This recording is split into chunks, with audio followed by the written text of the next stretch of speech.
Thanks, Neha. Very good afternoon to all of you. I represent IndiaTech.org, which is an industry association set up by the founders of the Indian startup ecosystem. And it's my great pleasure to host and moderate this session today. We have got a galaxy of distinguished founders from the online gaming and fantasy sports sector, each of whom have been instrumental in their own emergence of this sector. They are an inspiration for many more startup founders in the future as well. A warm welcome again to all of you. This is an industry that is actually trailblazing and can be termed as the sunrise industry today.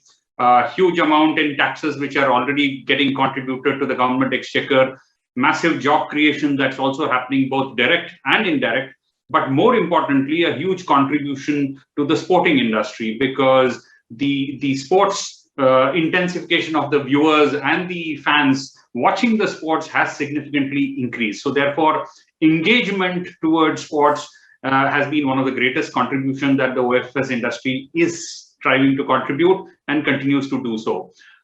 It has also created a huge amount of different verticals for livelihoods. I mean, you today have allied industries coming up from these sectors, whether it is sports content aggregators, streaming services, merchandising, sports tourism, and even online coaching. I mean, you come across a lot of people actually giving tips online these days on how to engage on these platforms. Apart from that, the more important thing is that it is contributing to another important significant layer of the Indian startup story. And through this session, we are trying to get insights from the founders themselves on what they think about this sector, its growth, investor environment, competition. I'm tempted to ask questions on regulation, but I realize that there are a lot of discussions already underway in different other sessions on regulation. So we will try to extract the maximum out of the founders whom we have with us. So I will start the session by roping in Harsh first. Harsh from Dream11. Hi, Harsh. What do you think are the key factors that are driving significant growth for this industry, considering that you've been through this journey of growth, and how big a role does support from investors play in this space? Because in the early stage, you do need that kind of backbone support, and at later stages of growth as well. And how important it is for the founder to have that backing to have that ability to scale. So over to you, Harsh. Thanks, Ramesh. Great to be here today. So I think it's a good question. I think fantasy sports is obviously, as everyone here would know, has been in hyper growth phase for the last 5 years. It's been a mixture. I think it's a symbiotic relationship with sports, right? It's been a well-proven fact that fantasy sports usage increases sports consumption. But also, sports, if you see in India, has exploded in the last few years itself, right? Years ago, everyone wants to have their own Premier League now. The success of IPL has led to domestic and international cricket all creating new Premier Leagues. And that's really given a big boost to sports and cricket in general. That then has been taken forward by all the other sports as well. And so we've seen more sports events right now than we've ever had before. I think at Dream11, I think we cover about 12,000 matches a year, which is, astounding. It's 1,000 matches a month. It's 30 matches a day, right? So if you think about that, the numbers are actually crazy for the number of sports matches happening globally. And a large part of that success is, I think, because of IPL. But then when people start playing fantasy sports, they start engaging with those sports about 60-70% more. And so that's a great symbiotic relationship, which has led to the growth of this industry in a huge way in the last few years.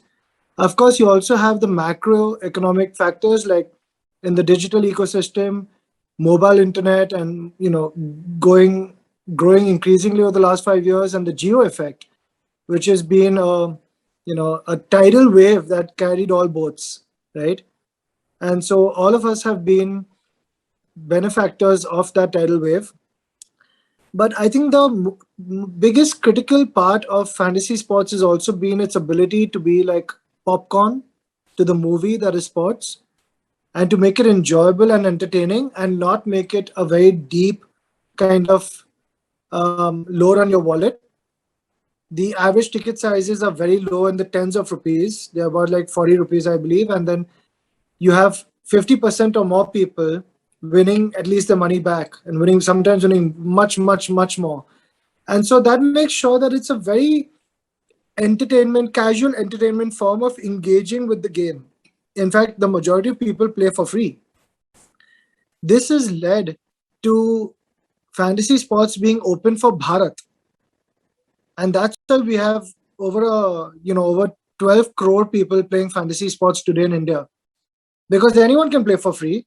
And even if you want to play for money, which is now thankfully a closed matter by the Supreme Court of India with a final verdict saying that the fantasy format followed by the charter of the FIFS is now a closed matter. And so people can actually put money and get money back out legally, and it can just be entertainment. So I think that's been very, very critical in growing fantasy sports in India.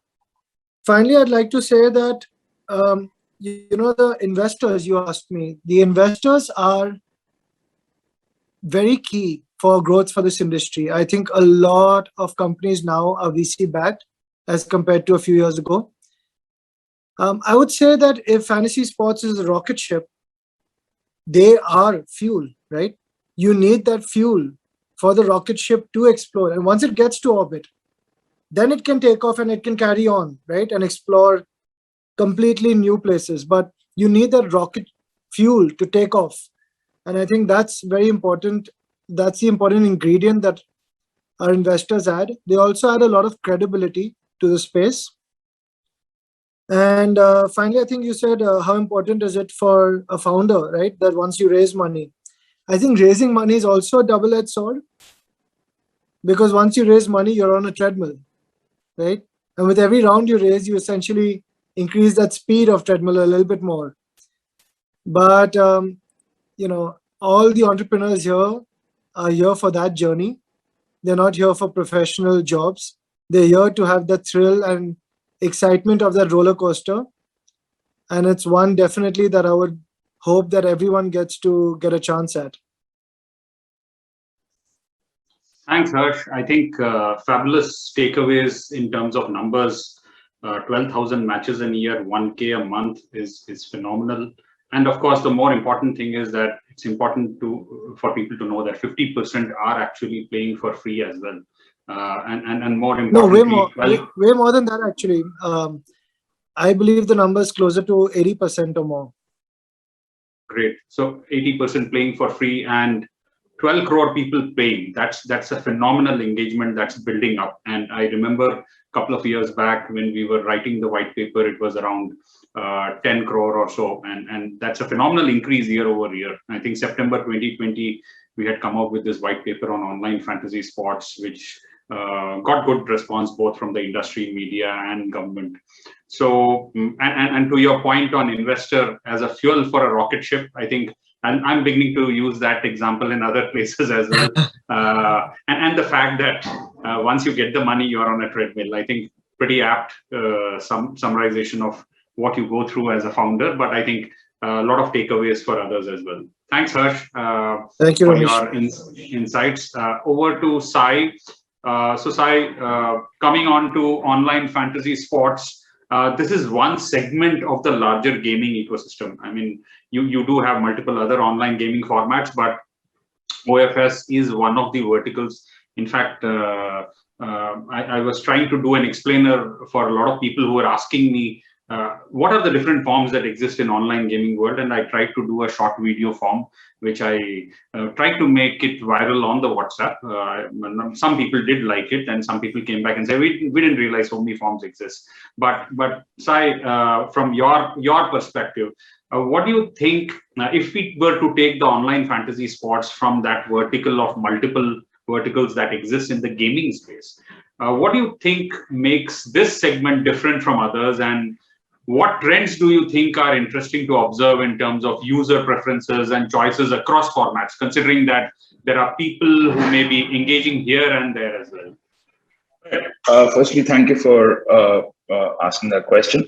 You're right in saying that fantasy sports is a part of the larger ecosystem, but at the same time, it's a very important part, and it's something that's in a way captured the imagination of the wider audience in India, especially. I think the one fundamental difference is alluding to what Harsh just said a few minutes back. I think fantasy sports is a way in which you can engage with the real sport, or should I say the sport that's happening, which can be either a physical sport or a digital sport eventually in the future, right? I believe that that's the fundamental difference, right? It's a way to actually be a part of that and engage with that, and that's the difference between, say, playing an actual game and playing fantasy sports, right? I think that's something that a lot of sports enthusiasts and sports fans have been doing for a long time. So I don't know if you remember, but back in the day, I think it was on Star, or it was on one of these sport channels, that there was the Super Selector. I think that was the first rendition of fantasy, if that at least I played, right? And there may have been things before that as well. I think that element of being a part of the sport is something that is very unique to fantasy sports, right? So I think there will be more such engagement, fan engagement that'll probably come up in fantasy sports in different types of games and different types of as different types of sports emerge, right?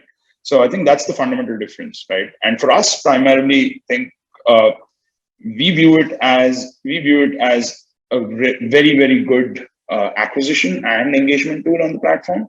And to Harsh's point, he's right in saying that a significant part of the audience actually plays it for free, and the folks who do participate also participate in. I mean, that's a comparatively smaller set.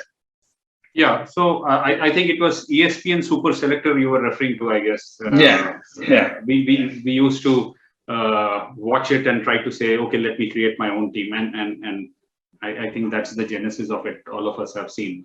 But I mean, Sai, you did mention that there is a fundamental difference because you do engage with real sports. Now, one of the differences is also the fact that you're hooked onto the sport, but you're not hooked onto the seat of gaming. The other games that are there makes you hooked on more to playing the game on the device, and I think that's the kind of differentiation that OFS has with other gaming formats.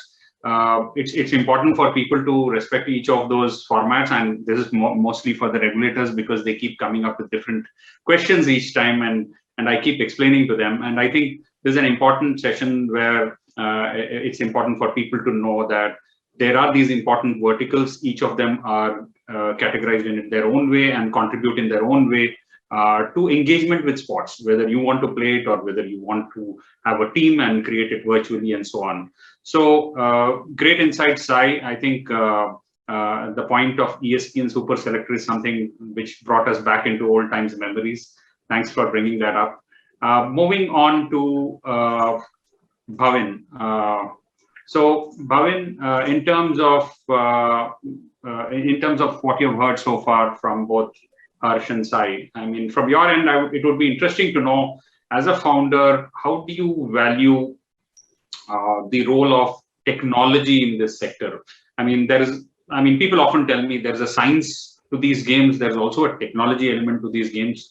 So if we were to combine both and ask this question on science and technology, be it product development, conceptualization, marketing, operations, plus, of course, with the space becoming increasingly competitive. I mean, we are at 12 crores, there's still market up for grabs. But how do you think technology can give an edge to sustain in such a competitive market, which is now growing, where I'm seeing a lot of companies springing up every now and then, and likely so because there is a huge market up for grabs. There are people looking at different formats. And there are people coming and innovating with different formats day in and day out. What's your take on that, Bhavin? Thank you, Ramesh. First of all, thank you for inviting me to this session, and it's really a pleasure to be here, Harsh, Saib, and you.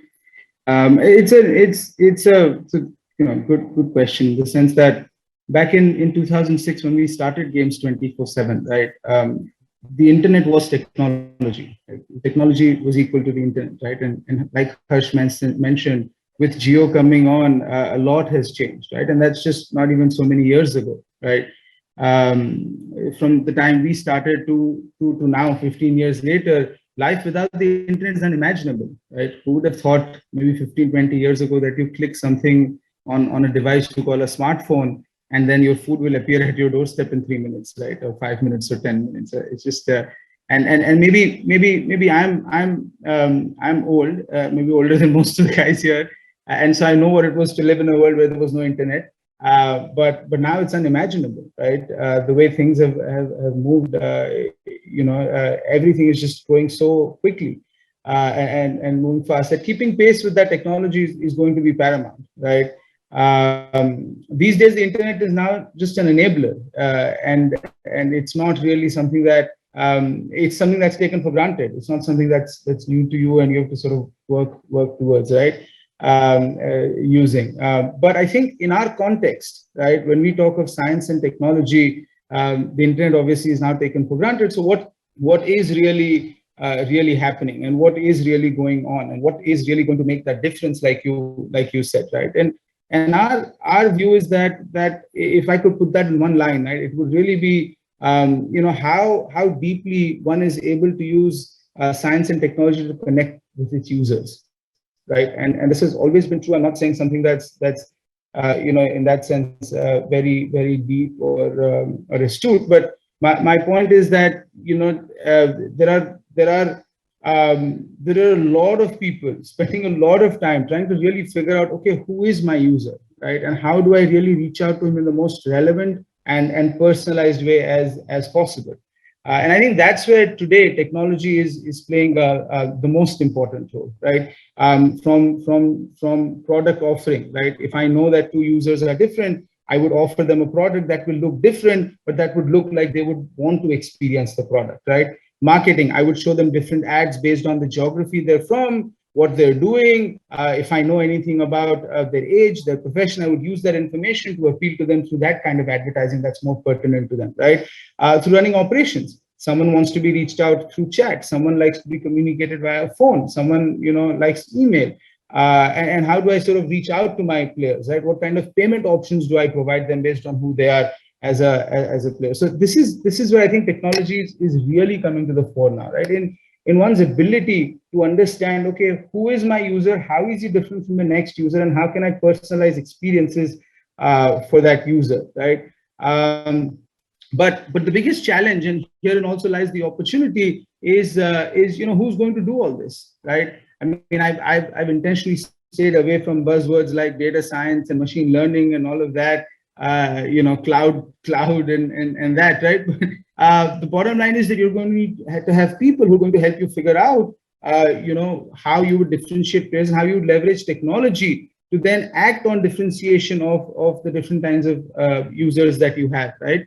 And these days that's hard, right? There was a tweet by someone recently that said that I'm going to the Silicon Valley now to hire cheaper resources, right? I mean, and that's actually true. Everyone's facing that challenge with people right now. And look, our view has always been that amazing companies are built by amazing teams, and eventually, I think the companies, the teams that are able to really understand their players and connect with them in the best possible way through science and technology will come out on top, right? Which has not been made easy now because of Zoom, because of COVID, where there is no real personal interaction or personal touch where you can really connect. Of course, things have gotten better in the last maybe 2-3 months, but time will tell how that environment will evolve. We've obviously changed forever now. Everyone wants to work remotely. Everyone wants the flexibility to work from home.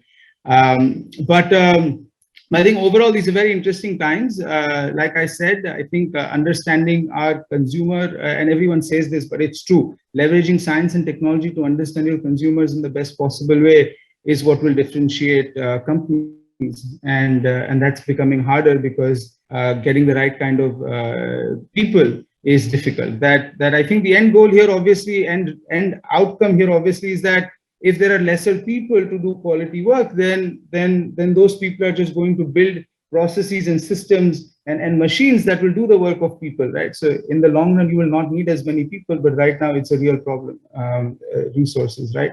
That's where the opportunities as well lie. And like I said, I think there's a fantastic opportunity here, and I'm hopeful that a lot of us here and others will be able to leverage the right kind of talent to stay ahead.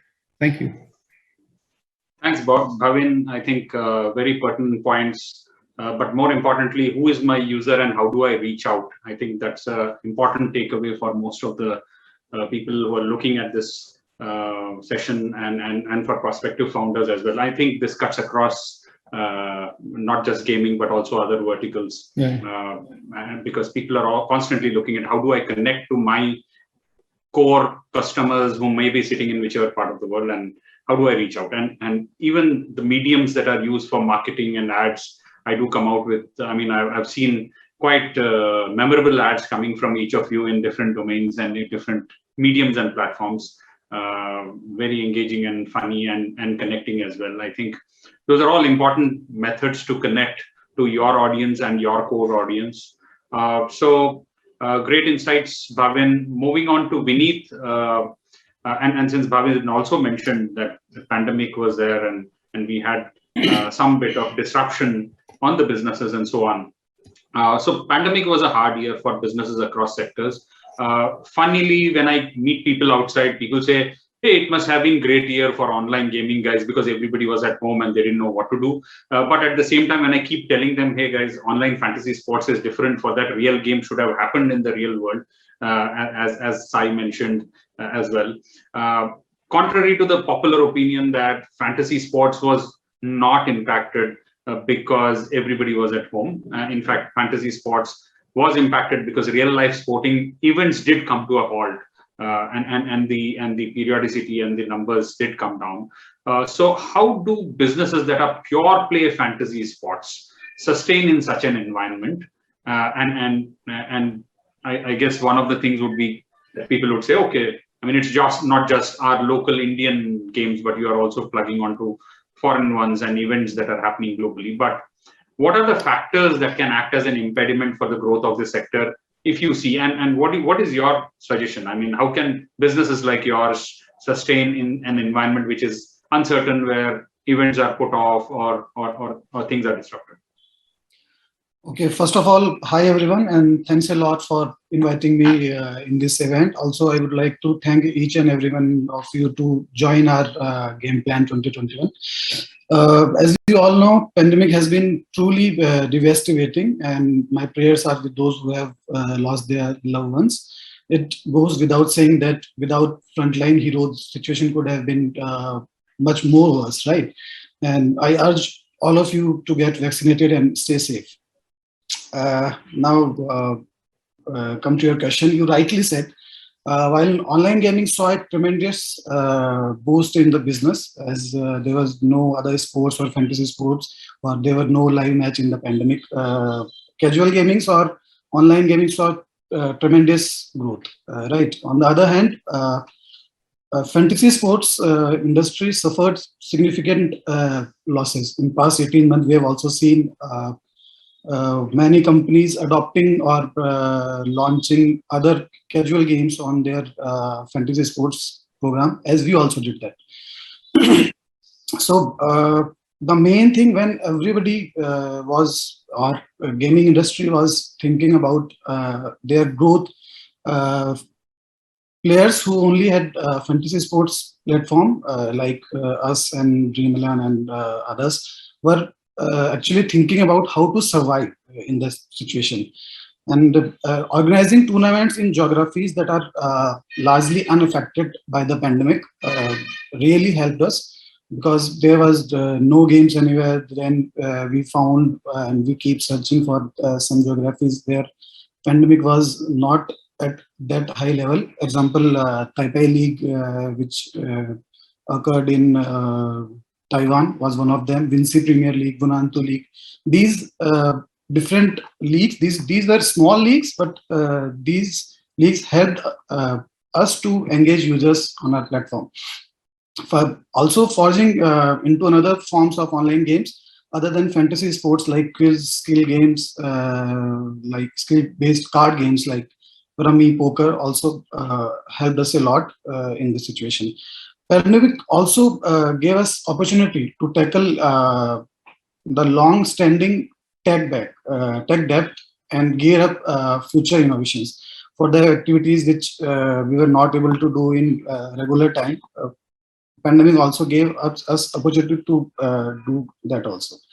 And at My Team 11, we have invested heavily into building and enhancing analytical abilities to gain efficiencies and maximizing a user potential. Now, as you asked me, some factors that are impediments to the growth. So there are so many factors, but there are few for which I would like to talk here. First of thing, breaking the stigma. People, when we started in 2015, and when my friends or my family members came to meet us, whenever they asked me, "What are you doing?" and I explained them that I am doing this. So they told me that, "Oh, this is something like satta on that," or something like that. So this is a stigma in people's mind right now also. So first of all, we need to break that stigma. That we need to make people understand that this is not betting, and we are at FIFS, and we whole as an industry, we all are doing continuous efforts to break that stigma. And second thing which I like to mention here is lack of uniform national regulations. Some states banning all forms of online games, clubbing fantasy in the group of betting and gambling without much discussion or no discussion with the industry players. This caused a huge reputational harm to fantasy sports players. But the court reversal in Tamil Nadu should set the right precedence in terms of opening up dialogue between regulators and industry as a whole. Right. Also, offshore betting and gambling companies are operating without any regulation, and nobody is there to stop them. And that is actually hurting fantasy sports gaming a lot. A uniform regulation and clear guidelines that separates game of skill and game of chance are must to this sector's growth. The another thing which I would like to add is GST. Lack of clarity on this matter is very big issue to the young entrepreneurs and to investors also, because there is no certain or clear guidelines on GST. A uniform now we are glad that GST Council have made a committee of ministers which is looking into this, and I hope this will be solved soon. One more thing, the states which are banning fantasy sports in their states is something like, अगर कोई नकली पनीर बना रहा है तो आपने पूरा paneer state में बैन कर दिया. This should not be there. मतलब fantasy sports is game of skill, and this should be really there should be regulations which separates game of skill from game of chance. Thanks, Vinit. I think important points from you, and more importantly, all of you get vaccinated and stay safe. I think that's an important message from the founders as well.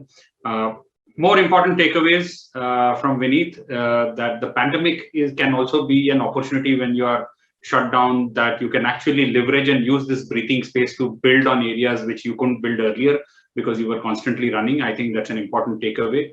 And more important thing is all of us collectively still need to put our efforts in a continued manner to break that stigma of people calling you as Satta or the likes. I still come across those kind of discussions, and I make it a point to educate.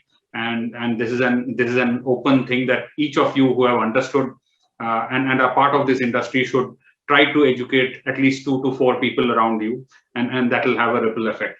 More importantly, organizations like FIFS could come with a one bullet charter of sorts, which will just say on a plank, these are the 4 things that is not us, or these are the 4 things that is us, which will say that this is how we are different, and that could include game of skill, game of chance. Important points on GST. Fortunately, there's a group of ministers sitting on it, and I'm sure the entire industry will recommend on the ways and means in which this industry needs to be taxed, not in the manner in which possibly people are imagining, primarily because that can make or break an industry.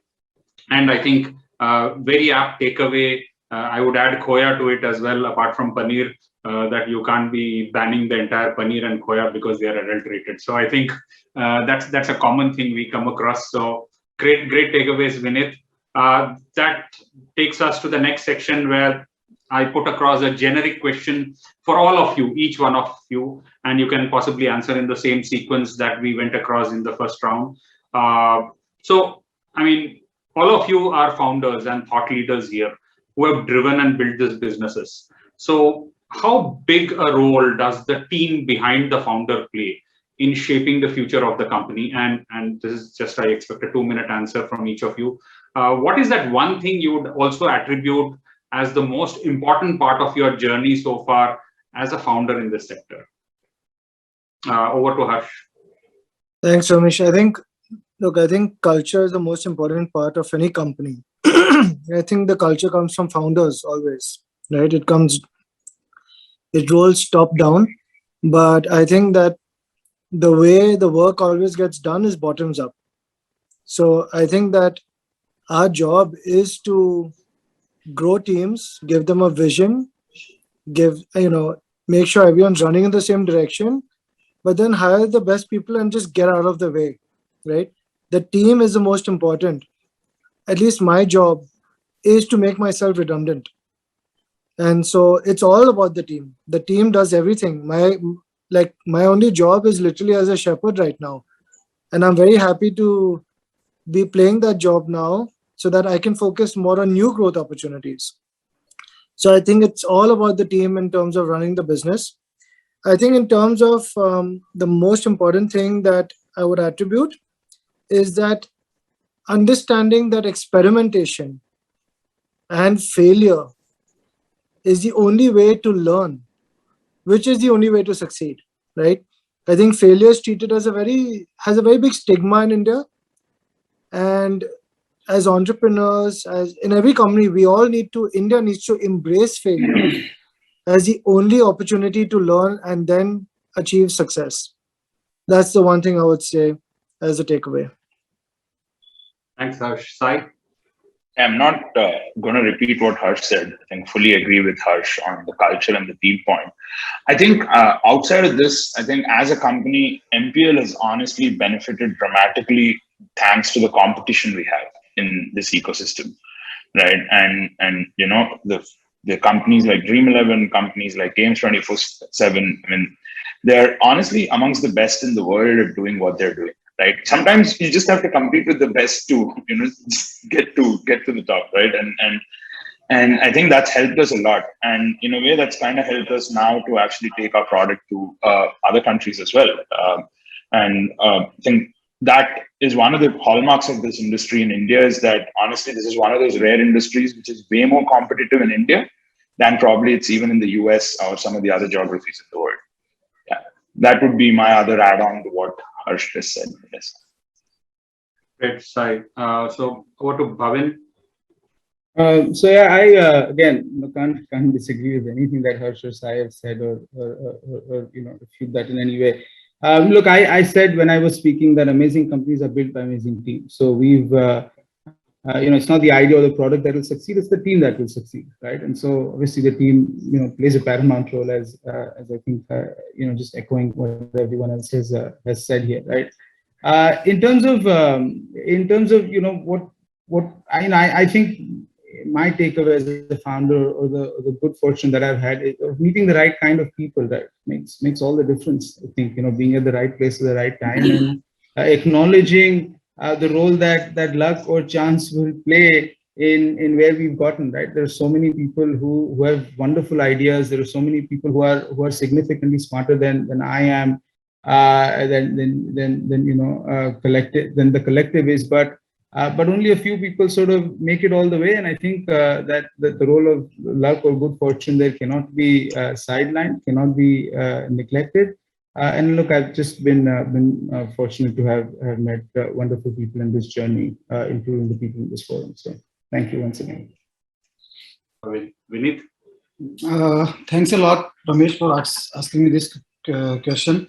Like Rome wasn't built in a day. It takes village to build a company from the ground up. Founders can just set the vision, but after all, this is the team who take you to the success, actually. At My Team 11, we foster ownership and give the teams bandwidth to run with different use cases that they feel about and they feel passionate about. And most of the innovations we implemented at My Team 11 are from the team only. Each team member is core to the culture, and hence we are very selective in our hiring process as well. I recall in 2019, it took us more than 8 months to hire 2 roles which we were looking for, and we didn't find sufficient engineer. So this is one thing.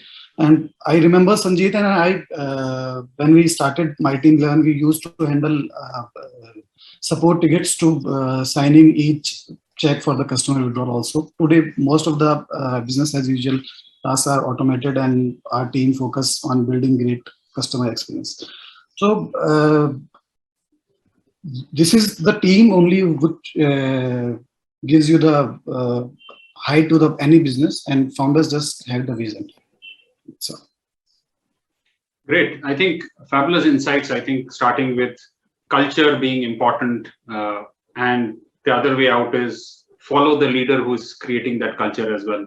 The top-down, bottom-up approach of feedbacks, founders slowly shifting into a shepherd role, and more importantly, failure. I think learning by failure is far more than learning from successes alone. And I think the stigma has to be removed. There is a huge amount of learning and experimentation you can do during a failure time. And of course, the most important thing is you need to have a team that helps you succeed, and the team feedback being an important aspect of building your way forward. And I would also possibly add customers into it. If I were to ask one question for each of you, what is that one big thing that this industry is looking for to unlock the big billion dream? And this is for all of you in no particular sequence. I think we can reverse it around, starting with Vineet. What is that one thing that you want to unlock for this industry in the big I think regulation and educating Bharat customers about the validity of fantasy sports as a game of skill, and as I earlier told also, clear differentiation from betting and gambling is the key to unlock the big billion dream. It is our duty to safeguard our fantasy sports industry, and that have proved beneficial to the overall sports ecosystem in India, leading to acceptance of sports other than cricket also. Great, Sai? I think I agree with Vineet on the fact that definitely more clearer regulation. I think that will definitely help. I also believe that I think with newer technologies that are coming in into the ecosystem, I think you will also see a lot of change and a lot of new additions to how fantasy is going to be played over the course of the next 4 or 5 years. I think I'm quite excited about that as well. Arvind? Can't disagree with what Vineet and Sai have said, and the bunch of things obviously that one would like to see come through, but I'll stay true to the question that you asked me about science and technology, and saying that technology innovation is really what I'm looking for. I think the other things will fall in place, but I'm really curious about how we will innovate on science and technology to really capture the next billion.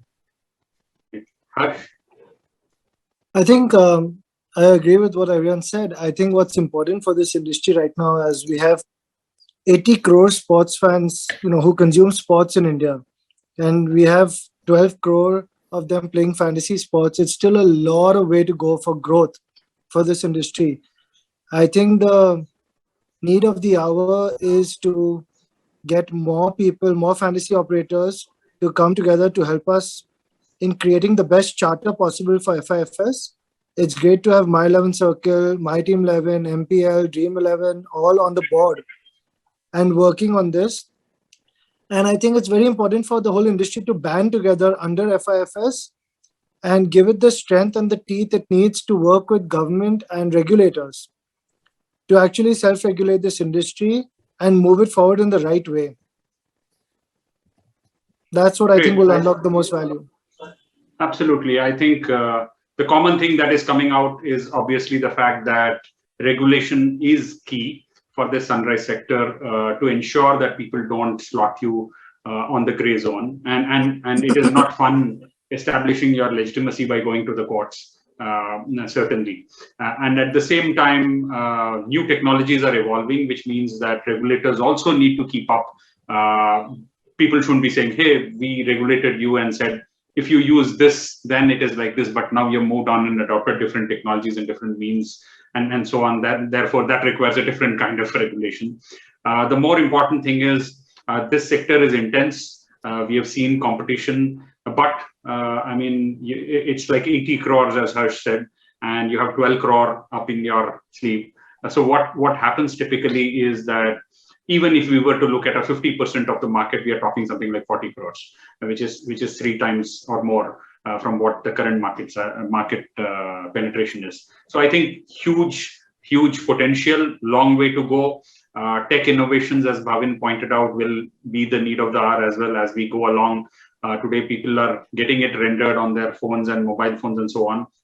Obviously, I would also throw in another element of a kind of a harmonious relationship with platforms where you are putting up your stuff, ability to be there on the mobile stores and so on would also be a way forward as people grow along. And those are all elements that create this harmonious relationship to thrive and create more and more sports fans in the country who are engaging on the fantasy sports as well.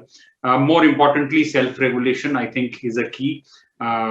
People keep asking me, how is self-regulation stronger than government regulation? And the only example I give is you actually drive at 10 kilometers per hour in your gated community vis-a-vis the roads which are open in the outside, where in the government roads you drive at 50 or 60.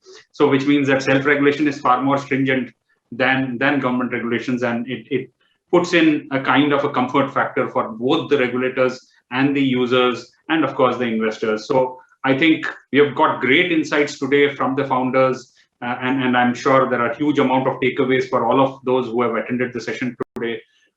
We bring this session to a close. Thank you so much for FIFS and the organizers for having brought this great crowd together.